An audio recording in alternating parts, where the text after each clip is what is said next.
Let's have a small shiur. On the basis of what you are celebrating, we can tell the nature of the religion. The Jewish people celebrate the 7-day Shabbat. Because on the 7th day, Yetze Chofshi, you go free.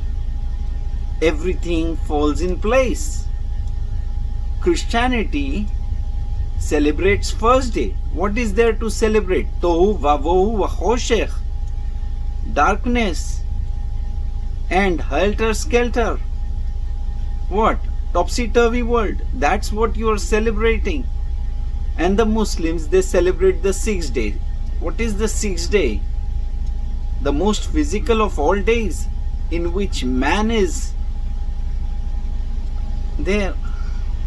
So is that a reason of celebration? That's why their nature is so physical. Go for spirituality.